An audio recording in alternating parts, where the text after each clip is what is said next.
Welcome back to VBuzz. You're still here with Sharita and myself, Swarna. Now, a couple of months ago, we had the opportunity to sit down with the CEO of K-Pintar, Mr. Thiagaraja, who is dedicated to spearheading human capital development in Malaysia.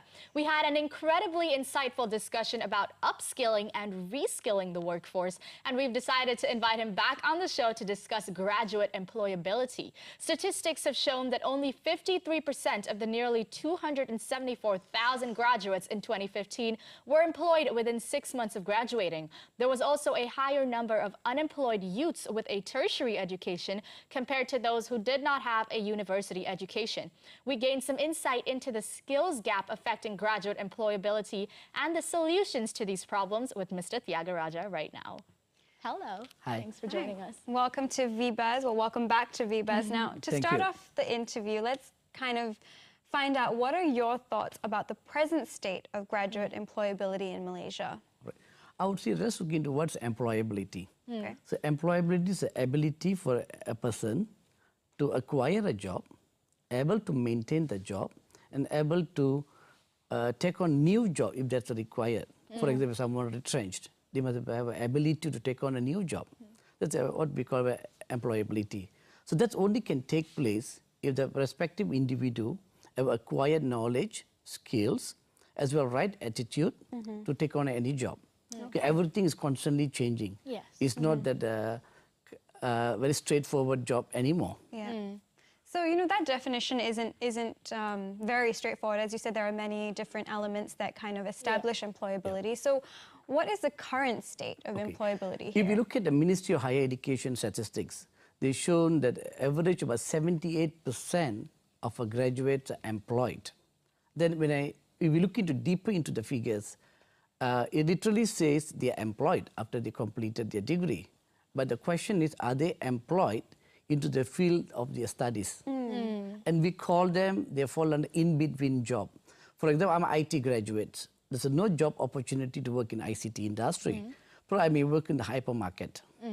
I may even work in the F&B industry. So I'm an IT graduate. Whatever knowledge and skill which I acquired during my degree program, I'm not applying it into my day-to-day work. So they fall under in-between job. But the Ministry of Higher Education statistics shows 78% employed, regardless of which industry, what type of job they've been taken on. That's the current status at the moment. Right, so we've got a lot of in-betweens. Yeah, a lot of in-betweens. So, but there's so many graduates from different disciplines kind of eyeing for the same job. So how would you say that the graduates can, you know, increase their employment outcomes? All right. See, nowadays, unless there is specific or specialized job, such as being a lawyer, being a doctor, being an engineer, looking to maybe forensic-related studies, that's a very specific job, requires specific academic qualification or professional qualification for them to take on the job. But beside that, across the board, generally, it's immaterial what degree or diploma you have. It's very much the other skill set that makes a difference. For example, I will categorize into two broader categories. One is a behavioral competency. So behavioral competency talks about inner self, the inner drive, the attitude, the belief, value system. Are you willing to be a winner? Are you willing to be a champion? Are you optimistic? That's drive the individual. I call it as a behavioral competency. Second major category, we call it technical competency. So technical competency talks about the know-how. Do I know how to do the job? So what makes an individual, whether do they know how to do the job? Then that can depend on the two. One, we look into knowledge, which they gain through their diploma or degree programs, or they can gain knowledge through training. Second is hands-on experience, which is a skill. So an individual, to be a performer, whereby all the employers looking for high performers. So an individual become a high performer if they have a right attitude, willing to perform, they have adequate knowledge, they have good skills, hands-on experience, and then they become a top performer. And when we look into technical competency, then I'll break it into two categories. One, I would rather call it the core skills, or we call it soft skill. So communication skill, creativity thinking, problem-solving thinking, analytical skill, language skill, interpersonal skill, ability to work as a team, the collaborative intelligence. This is a core skill, regardless what job, which industry you require these core skills. Second is whereby the job-related specific skill. Right. If you want to be a welder, you need a specific skills. You want to be an IT programmer, you probably need a Java knowledge. Right. .NET knowledge. It's very specific, job-related specific skills. So these are the two main broader categories. Behavioral competency and technical competency is needed for them to take on any employment. Okay, so all these aspects are kind of for regardless of industry, but let's talk a little bit about them being industry specific. Are there, to your knowledge, any specific industries that are more competitive than the other? No, it depends. I would say in Malaysia, there are about 63 subsectors. Okay. Right? And looking at the current Malaysian economy, 55%, 54.5% of Malaysian GDP are contributed by services sector, which require highly knowledgeable, competent and professional workforce. Right? Then these are the sectors that have been identified as high growth sectors. Yeah. And we look at the government national key economic areas, they were identified 12 plus 1. The one is a greater KL. As a sectors which has been earmarked is going to give high growth, which is going to help the nation to become high-income country by 2020. So these are the sectors who are going to have a lot of employment opportunity, and they require highly skilled workers. Right. So it's very much, I would say, ICT sector. Then we can deep dive the ICT sectors. Are you looking at the augmented reality, gamification, creative multimedia, creative content, and so forth. Hardware, embedded technology. Now we're talking about big data capabilities. We're talking about Industry 4.0. We're talking about digitization. These are the buzzwords. But do our graduates are ready? When they did their degree program, are they equipped with the knowledge and skill that's needed for them to take on this kind of a job? Right. That's a question mark. Now, you mentioned earlier that it's very important to kind of get hands-on experience, because you may have the know-how, but not having experience in how having to apply that. That's right. Is a whole different story. Yeah. So what are your thoughts on that? All right. That's where the Institute of Higher Learning, it can be public universities or private universities, they must take more responsibility. They need to create a platform for the undergraduates while they were doing the degree program, create internship opportunity with the private sector. And they need to get a more industry-driven research work and industry projects. That some sort of will give the graduates some exposure. Yeah. So when they do internship, they'll learn about company culture. Yeah. While your undergraduates, your lifestyle is different. Once you take on a job, you're bound to corporate environment, corporate culture. They have the value, belief, visions. There's a do's and don'ts. So when they go on internship opportunity, when they take on industry projects, that will help the student get some exposure, how the working life looks like. The second is whereby Institute of Higher Learning also need to look into their curriculums. They need to make their existing curriculum more industry-driven. Yeah. They need to engage and work with the industry players in crafting their syllabus. Second, they need to ensure that they engage more and more industry experience faculty as a teaching faculty in their respective college or university. That will help graduates to gain more insight, some exposure about what's happening in the industry. Then that will help on a graduate employability as well. Right. But that's mainly soft skills. Not necessary. Okay. When they go on an internship, if you're going into engineering services company, Right. you have internship in oil and gas sector, you have internship with a software development company. Right. Beside this core skill, you also expose to certain specific technical skills. Usually internship is in accordance to their field of study. Okay. That's how usually is arranged. So we have then the technical skills, but how do graduates go about learning to kind of equip themselves with the soft skills needed, such as presentation skills? That is something that, you know, I hear my parents talk about all the time as their lecturers, and they often say the soft skills are lacking. Yeah, that's, I would say, I can be controversial. I would say that start from parents' responsibility. All right. So nowadays, the Gen X, the employers, the baby boomers, they're complaining about Gen Y, which is fresh graduates. But we made them. They were brought up by you. Why are you complaining about them? All right. So what's the solution then? So parents need to revisit the way they upbring their children. So Gen Y, largely called the trophy babies. Trophy Every simple achievement, they want to be rewarded. And parents made that a culture. All right? Yeah. So in the same process, a lot of decision has been made by parents, not by the children. Right? We're looking at the current Malaysian workforce. 14.606 million population, 47% of them are Gen Y.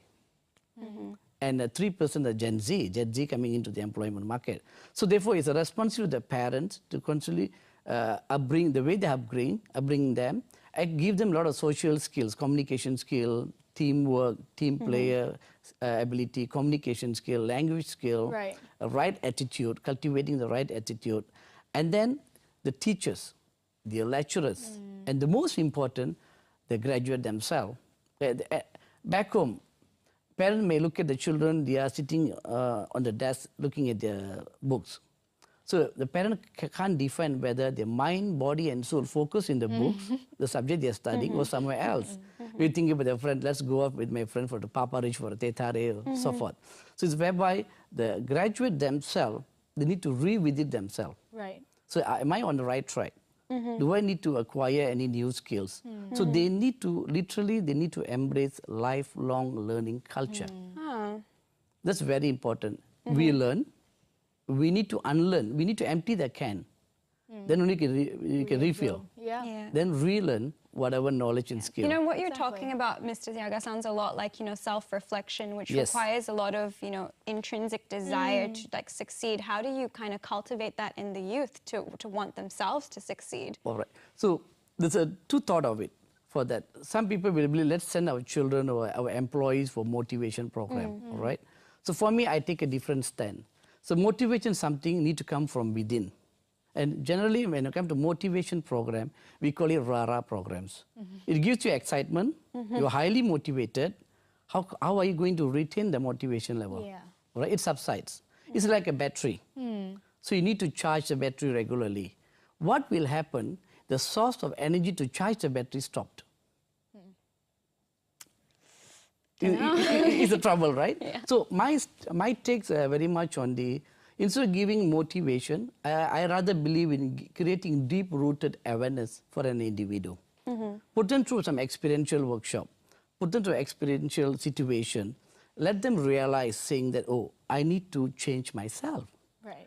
So I'm unable to perform this particular task, or unable to organize a gathering or function that shows my communication skill is bad, my collaborative skill is bad, therefore I need to change, I need to acquire a new skill.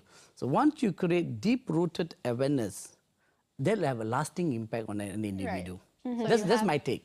Right. So you have a self-charging battery rather than one that requires recharging. But anyway, I feel like I've heard this term skills gap in media a lot these days. So what exactly is it? And is it as important as we think it is? Yeah.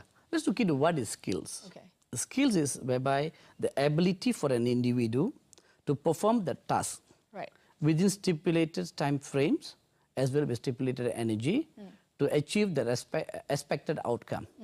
I mean, you're able to perform the job, able to meet the objective within stipulated time frame and energy.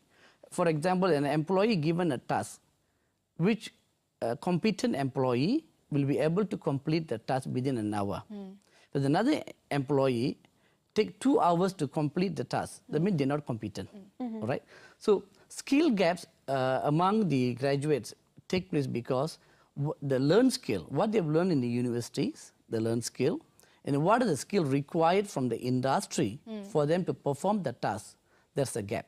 Okay. All right? So that's where the mismatch of the skill.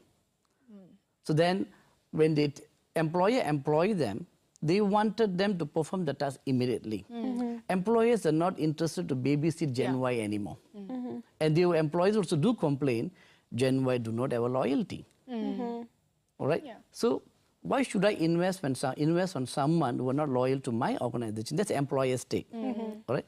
So therefore, the graduates need to find ways to equip themselves with the skills and knowledge that require for them to do the job.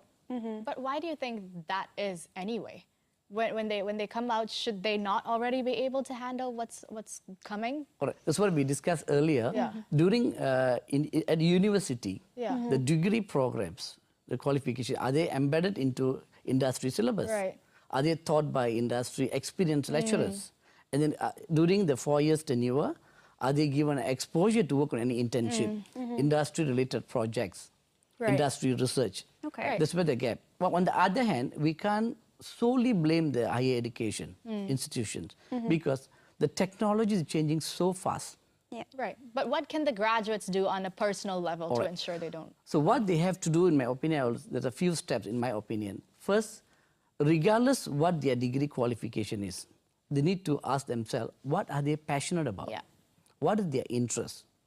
Based on that, they will be able to narrow down what kind of a job they intend to do. And they need to ask themselves, I'm passionate about this particular industry or about a particular job function. So I need to ask myself, do I have the needed skills or required skill for me to take on the job? Okay. Every job, there's a certain lifestyle, requires certain qualities, all right? Certain skill set. They need to assess that first. That's the first. Once you have done that, then they need to revisit their behavioral competency and a technical competency. Right. Do I have the required behavioral and technical competency to take on the job? All right. Third, they need to look into, if I don't have a respective core skills and a technical skill, I should take an initiative to equip myself with those skills. Yeah. All right. Then they will ask, is it too expensive? Not really. There are many opportunities available. The government, through Ministry of Higher Education, Human Resource Development Fund, Talent Corporation. In fact, there's a SLIM initiative where they work with all the government-linked companies. They offer a lot of opportunity to reskill fresh graduates. Okay. These are the free programs, funded programs. Right. They're not going to take out any single cent. Second, there are many, we call it self-directed learning opportunity for the respective individual. You know what kind of job you're going to take on, which industry you're going to go for. Mr. Google give you all the answers, right? Yeah. You can do research, all right? There are a lot of online learning opportunities available, either through TED Talks, YouTube, even they call it MOOCs, Massive Open Online Courses, which are provided by university like Harvard, Stanford, many reputable university, free of charge or with a very, very minimal cost, 200 ringgit, 300 ringgit, even 500 ringgit. Okay. So these are the credible reputation. They're giving you current knowledge and skill which needed for you to perform the job. All right, so there are a lot of avenues out there that people just need to take their own initiative. So thank you, thank you so much for sharing all this with us, and I'm sure it's kind of resonated with some of our viewers out there who might be the in-betweeners. And we'd love to invite you to come back on the show and speak next month. All right, thank you. Thank you very much. Thank you. Okay, bye-bye. That was very insightful. I mean, I didn't realize there was so many technicalities to a topic like this. And I love his, theory about the self-charging battery. Yes. I think that's very important. Yes, it is. Now, you guys are going to want to stick around because when we come back from the break, we're going to be speaking with one of the ladies behind Madam Kwan's. Stay tuned.